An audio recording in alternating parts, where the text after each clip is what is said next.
נדהמתי, כי בכל טיול שאני עשיתי באירופה, והיה אפשרות לבקר כל מיני מחנות חיפוש, וכל מיני מקומות איפה שהיהודים סבלו, אני הייתי.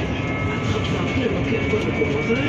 כן, אני לא מזמן, לפני שנתיים, אני חושבת, בפעם האחרונה שאני עוד נסעתי עם הבן שלי, נסענו לאושוויץ.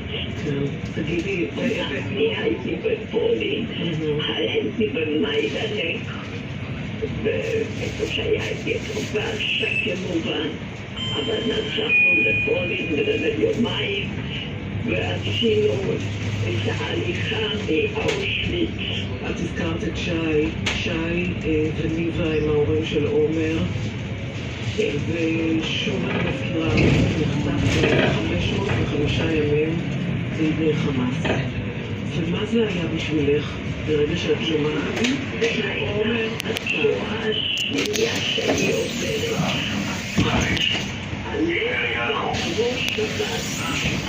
קטריאל רפפורט, 11.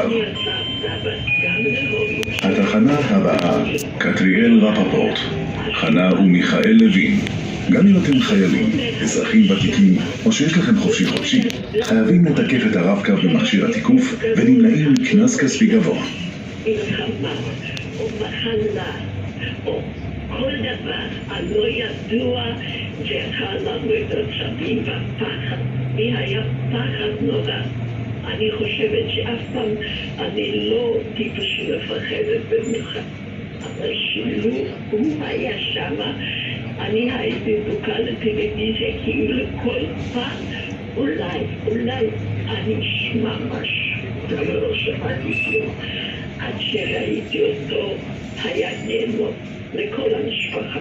תגידי צילי, והמפגש ביניכם אחרי שהוא חזר? פעם הראשונה ראיתי אותו בטלוויזיה, וראיתי ילד לא 23, ילד בן 13-14, רק קטן, למוחרת קיבלנו אישור ללכת לבית חולים, הדודים והסבתות, ובבית חולים חיבקתי אותו. אני לא טיפוס שבוכה, לא בכיתי, אבל הלב שלי בכה מה שעשו מהילד הזה. היה רזה, רק עצמות, לא היה עם פישה.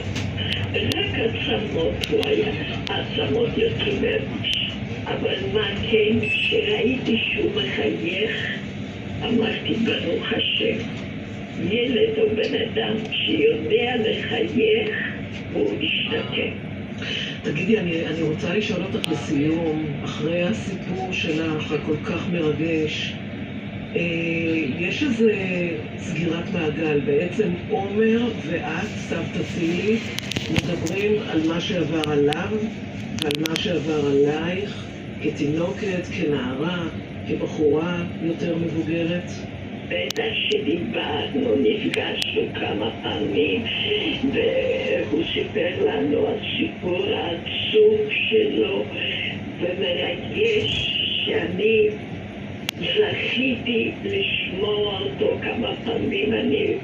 איפה שאני יכולה להגיע שהוא מדבר, או הבנים לוקחים אותי, אז אני משתתפת, וכל פעם יש לי כזו הערכה לריבונו של עולם שעשה לנו נס כזה.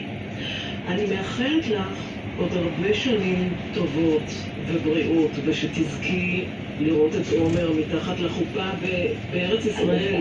את תזכי. אני מודה לכם את תזכי, ואת אישה יקרה, ותמיד טוב להקשיב. תמיד טוב. אמן.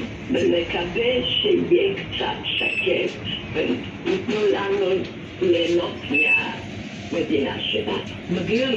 מגיע לך הרבה יותר מזה. צילי ונקר, תודה גדולה. תודה לכם בכל זאת.